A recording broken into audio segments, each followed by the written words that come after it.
Good morning, fifth grade. We're going to be doing something a little different today for our lesson and what is required of you. So for your assignment today, you are going to give me a drawing. Now, I know some of you excel at drawing, some of you don't, but that's okay. I'm not grading on how well your drawing is. I'll be grading on how you label it and making sure that you put it in the correct places. So we've learned about how our blood gets cleaned, and there's 3 essential organs that our body needs to clean our blood. Do you guys remember what those are? Right, we have our skin, our lungs, and our kidneys. So your assignment today is to draw a picture of a person. It can just be kind of like the outline, like a gingerbread man. I know some of you will probably do like a real person. But your job is to draw a person and label those 3 organs. Now the skin, obviously you can just point to the person itself, but you need to have the lungs and the kidneys in the proper spot. And then you're going to, once you label them, at each label you are also going to give a brief explanation on how those organs filter or clean our blood. So let me give you an example. I'll show you where these are located on your body again. All right, so first off, here's an animation of what your body looks like as it is working. And so as you can see, when the lungs inflate, everything else kind of gets pushed down. You can even see food moving through the intestines. But this is where your lungs would be located. We know they're under the rib cage. And if we were to turn the body around, we could actually see what the back side of the lungs look like. And our kidneys, remember, are actually located right about this area, but they're covered and protected by a couple of other organs. We have our spleen and our pancreas right there.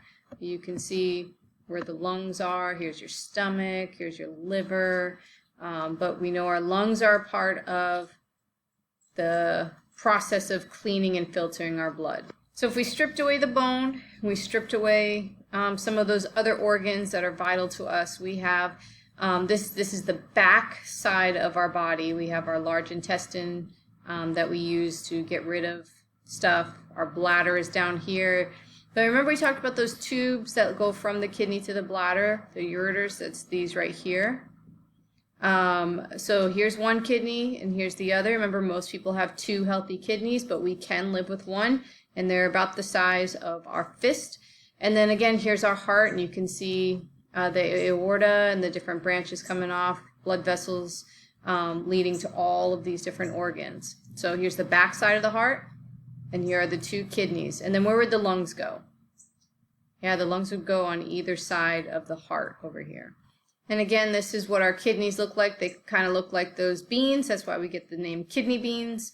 But they look like beans. Remember, they have all these nephrons inside of them that are filtering the blood.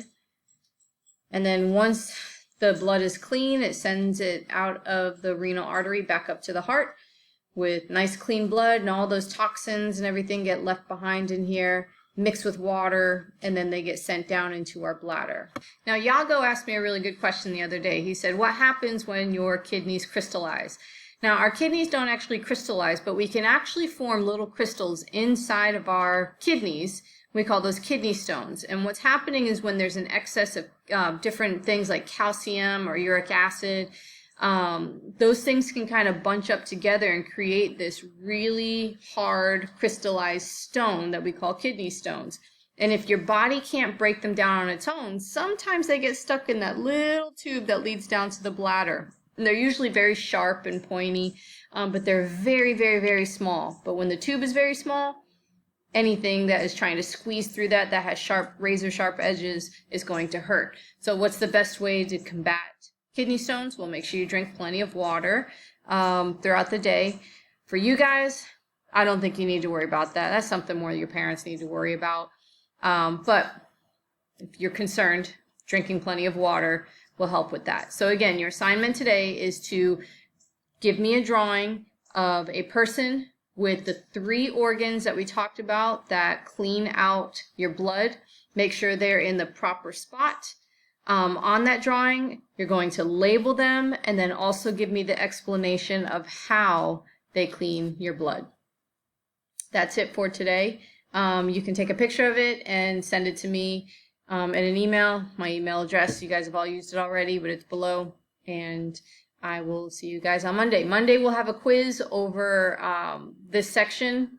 You've all gotten your graded study guides back with any corrections that are needed. If you haven't given it to me yet, make sure you send it to me before you take your quiz on Monday. Bye guys, love you.